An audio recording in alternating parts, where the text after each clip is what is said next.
All right, welcome back to the Ultimate Pool Pairs Cup. Scott Yardley and Matt Cooke have not moved very far, and that is because we reached the round where people can start to get eliminated. This is the shootout match. Cooke and Yardley taking on Marc Brazier and Harriet Haynes. Loser of this cannot qualify. So the result of which is very important. First blow struck by Brazier's break. Harriet comes to the table. The pair of them can pick this frame apart. Didn't look like he got loads of power in it, but hit the wrong ball. Yeah, fair few balls went down. How often does that happen? Yeah, went for the second ball break and caught the first ball. Catching it very thin takes all the power out of it. But amazing how often a break like that actually has balls flying in. Yeah, it is crazy. Which is how often we talk about the break and how important it is. It really is wild. Drives players mad, that. Harriet just played a slightly loose shot there. It's the pace of the table catching her out a little bit. A few inches further than she wanted. But if Marc can make the pot here, he's tracking in the right direction.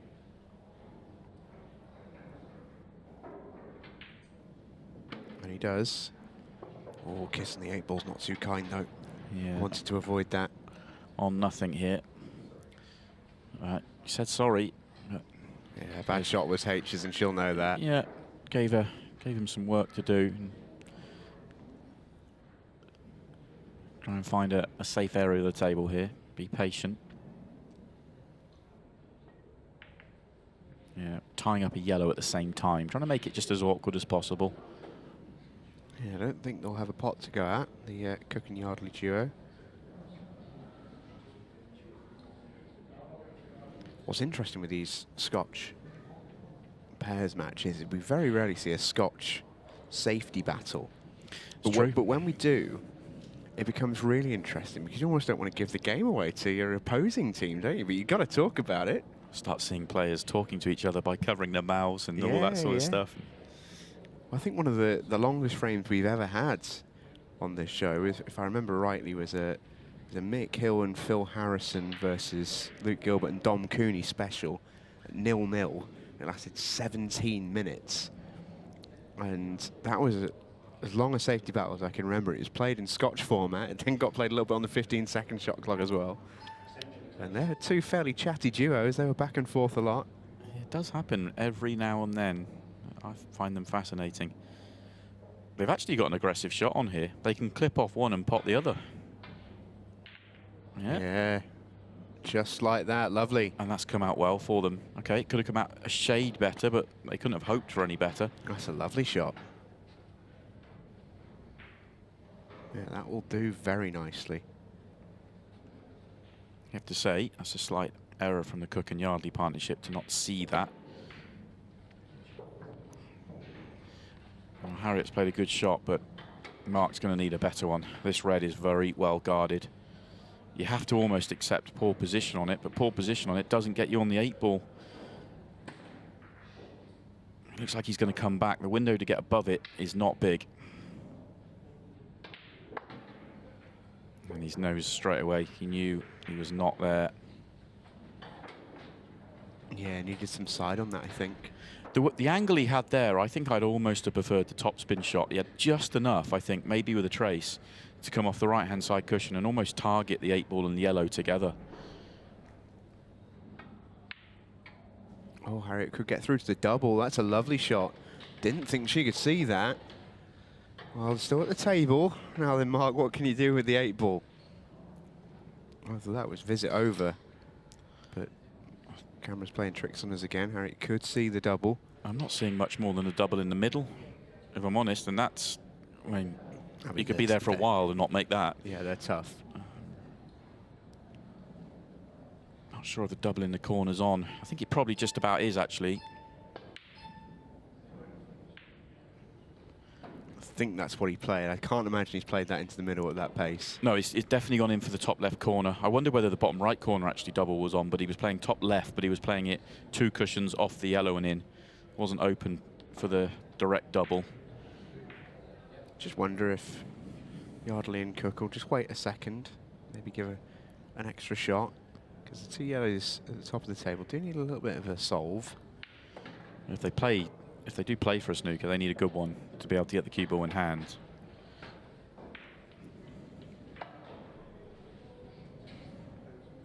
Yeah, you've got options. None of them are particularly friendly, to be honest.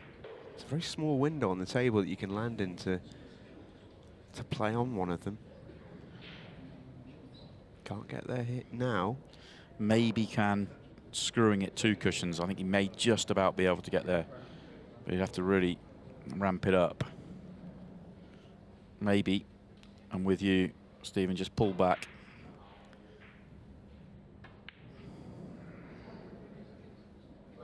Tries to cut off the 1 cushion. I'm not sure they've done that. This is makeable. Depends on the slide. I think the 1 cushion's there, the natural 1 cushion, but it might just slide and end up being 2. Might not be the end of the world, that, though. Big shot coming up for Harriet, Haynes and Marc Brazier. Yeah, that was that 2 that we talked about. It nearly worked out. The 8 ball was just far enough off the cushion that making it off 2 was very unlikely. There are times with that sort of shot that you do want to play it off 2. Makes potting it more likely. And that wasn't one of those. Same scenario here, though, for Cooke and Yardley. They need to find a breakout shot, but they might be able to do it straight away. And now that they've got a yellow above the right centre pocket, it guarantees a ball to be on.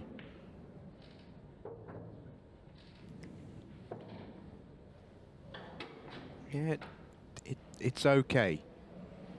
It's not ideal, but it's okay.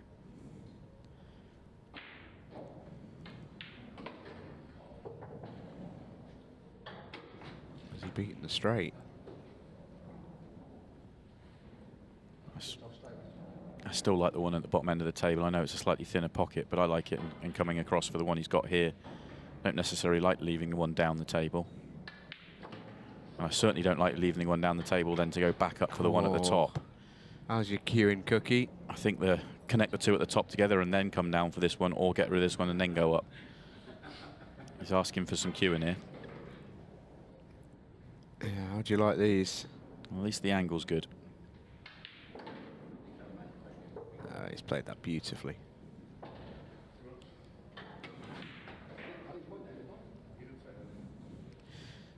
He's come so far up. If he gets straight on this, he just screws back out. But the angle he's got, he can't avoid the cannon on the 8 ball.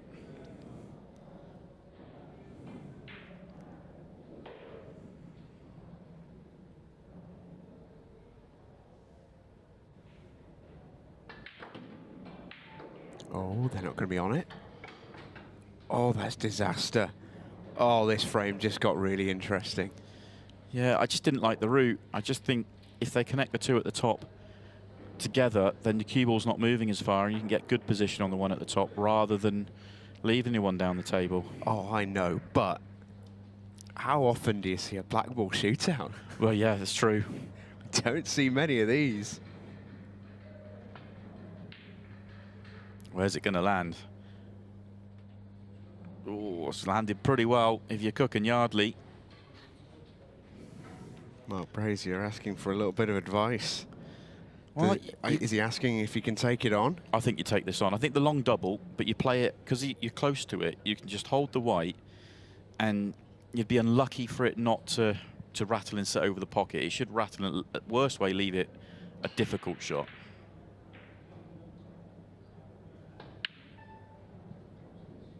Just overhit it and didn't get the jaw. Has he left it? Well, it's a double. Cool, it's a bit Shredsville out there, isn't it? If you're going to miss this, miss it on the near jaw, don't miss it on the far jaw. Scott Yardley, we think, just don't miss. And he doesn't. Good shot. Oh, not too often we see one of those.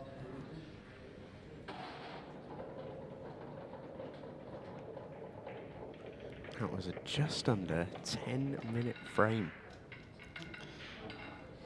Very enjoyable frame, though. Yeah, that was a really fascinating watch.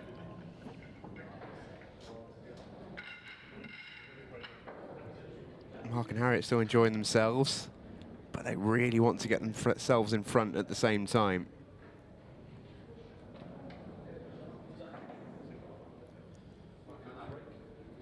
Back to the singles then. Matt will stick with this cut break. He's switching sides, but it's still the narrow cut break. Actually, he might be changing front ball. Yeah, he is. He is. On the 8-ball's moving this time. He flushed those, you know, so. He didn't do that very often this weekend. He stuck with a narrow cut break for the most part. Really got some power through that. Almost stood up on it, didn't he? And he's a big guy, Matt Cooke. Long levers. Well, it's a chance. It's not a brilliant chance, but it's a chance. I'm assuming the yellow at the top doesn't go, so we're looking at reds here. 8-ball being the biggest problem for the reds.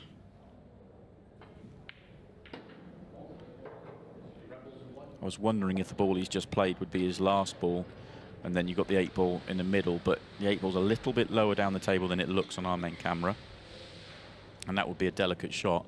But it's a very awkward 8-ball to get to from the top end of the table if you want to play it down the cushion. It's not in the worst place for a double, but he won't have a good ball to get to it as a double.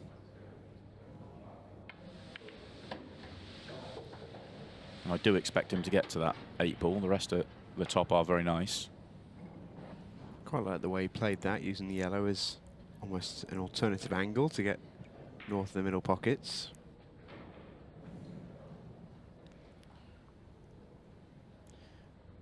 If he's going to play for the 8-ball bottom left, then the one he's just played, nearest the top left-hand corner now, he would love to keep for his last ball, because that's the one that's going to get him the short position, you know, past the yellow, because he needs to get pretty close to flat on the cushion near that middle pocket.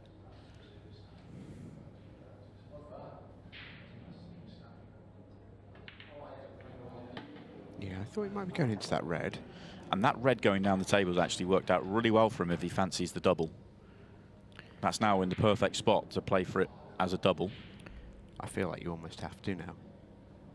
I don't think that was part of the original plan. I think he was a little bit higher at the table than he wanted to be there on that shot. Forced the cannon. But I think you're right. I don't think it's come out badly for him. Probably makes his mind up for this pattern. Tries across, leave an angle, He's just about got one. Yeah, I think he can pinch the pocket enough. If he can't, it's not the worst just to screw back past the yellow and take the red bottom left. Somewhere near straight on it bottom left gets you the same place to be straight on the double. He did have enough angle to come down the table, but he's got a choice. He's got a choice because he can get to the left-hand side of that 8-ball, of the yellow, to take the 8-ball down to the bottom left, and he can take the red top right and stay on the double. What are you playing here, Si? I'm taking it top right and playing the double. He's going the other way. Oh, he's come down for it into the middle pocket. And the surprising thing about that is the first shot he played, which was red bottom left, was the perfect ball to leave as your last ball for this one. And he didn't do it. This is as tough as it gets in the middle pocket. I mean, there's very little room here. It's easier long than it is middle.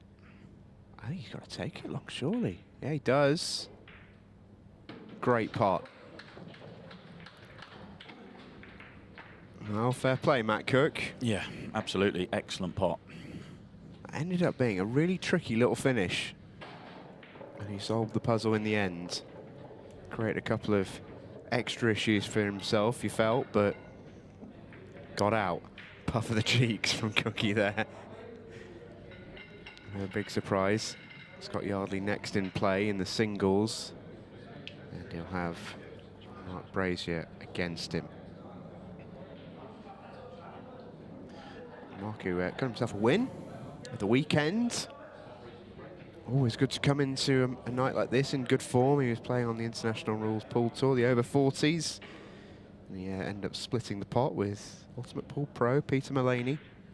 So he's been in good form in the last few days. But they need to get something going.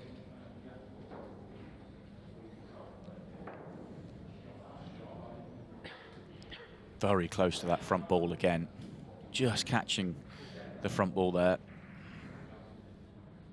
You are trying to catch that second ball as flush as you can when you're playing that cut break, but you do not want to touch the front ball at all.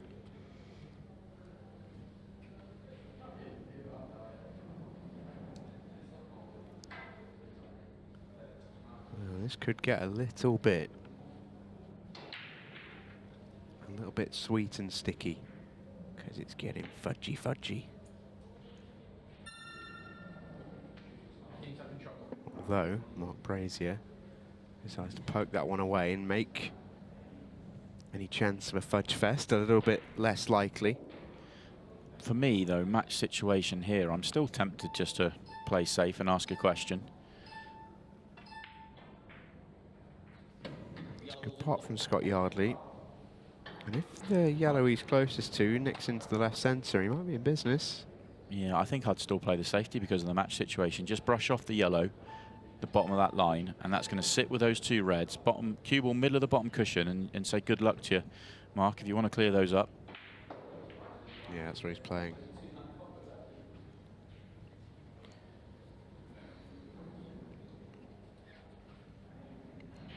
Is there a plant on? Might be always got to look at, and he might not even be able to look at it. No, I don't think it's on. It's not, and you've got to hit a cushion here, so this is tough. I couldn't get it thin. He's got really decent white, though. He's done well to get that up there. Yeah, if he misses the red altogether, it's a brilliant shot. The fact he just kisses that red gives Scott half a look here. I feel like if he pots this, they probably win the match. Oh, he couldn't get through to it, so cancel my last. He's left attempt to, and Marc Brazier's got to take this on, you feel. Yeah, they are all there if he makes it now, though. The two reds at the bottom were in trouble. Now they've popped out. This goes in, it's a great chance, but it's a huge shot. You can play it with a degree of safety, but he didn't get it. He missed it on the wrong side, and all of a sudden that yellow is sitting pretty in the middle of the table. Yeah. This Thought he may be able to get that cue ball a bit further across. This yellow goes in, then all the yellows are there as well. There it goes. And here's the moment then for Scott Yardley and Matt Cooke to keep themselves fighting in the night.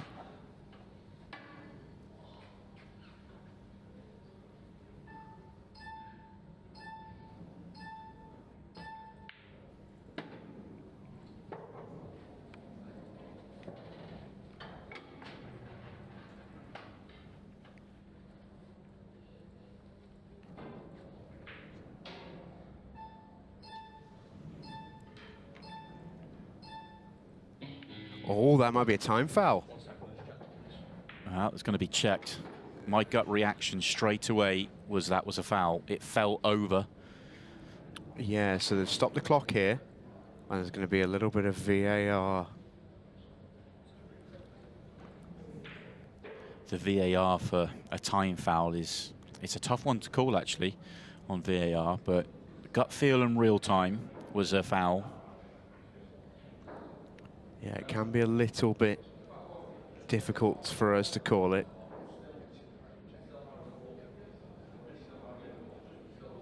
So a big call for the officials on the video tech.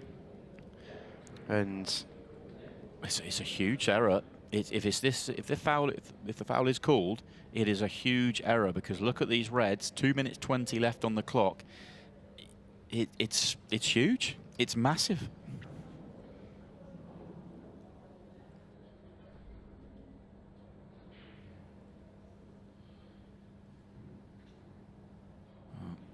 We can just about see the video assistant checking it out, and actually it's closer than I thought it was from the corner of my eye. We haven't quite got good visual on that, but this is as close as it gets.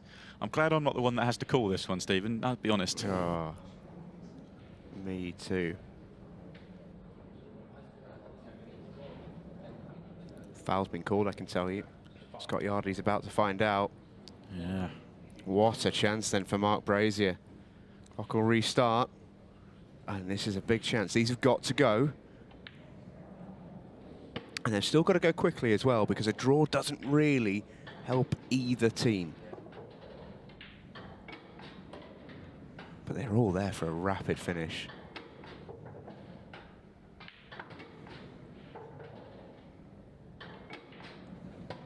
Oh, it's a 6 red shootout pace. And Marc Brazier. Yeah, well played. That was brilliant. 145. That was a rapid clearance. Less than 40 seconds, I make that. I think that's the quickest Marc Brazier's moved in a little while. did all of that without chalking his cue once. Yeah, great stuff. Oh, Harriet Haynes and Marc Brazier are still in the mix. Harriet has done it all now in the women's game. World champion last year. Women's series #1 last year as well. Spoke to her early on about how she's finding doubling up this year, and it's a huge amount of pool to play in the course of one weekend. She said actually at the last event, the fatigue actually caught up with her because you got a few results on both, and all of a sudden, your Saturday and Sunday start to look very, very full indeed. Yeah, I completely agree with you. There was something else on that bio I just wanted to quickly pick up as we see this next frame. Maybe my favourite bio that we'll see this year, but we'll see some good ones. 1986 under-14 Pontings champion. How good is that? I should stress that Harriet asked me to put that one in for Marc. Oh, I love it. That's brilliant. She had a little word with me earlier and said, "Can you have a word with the graphics people? Can you get this in?" I said, I'll see what I can do. Anyway, serious business here because they're in. They've got a minute. And they still need a win, remember. A draw doesn't really help either team. Oh, just about gone too far there, but that was an excellent shot. Played that with a lot of running side to beat the yellows. Probably big shot. Has to take it long, gets you the cue ball. It's going to hit the jaw. And that should probably win the match for Cooke and Yardley. And for Scott Yardley, I think he can breathe a huge sigh of relief. He would have been sweating for the last 2 minutes following that time foul when the match was essentially won for them.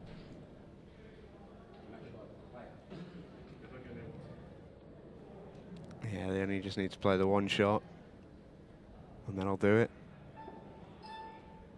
So it's going to be the end of the road for Marc Brazier and Harriet Haynes.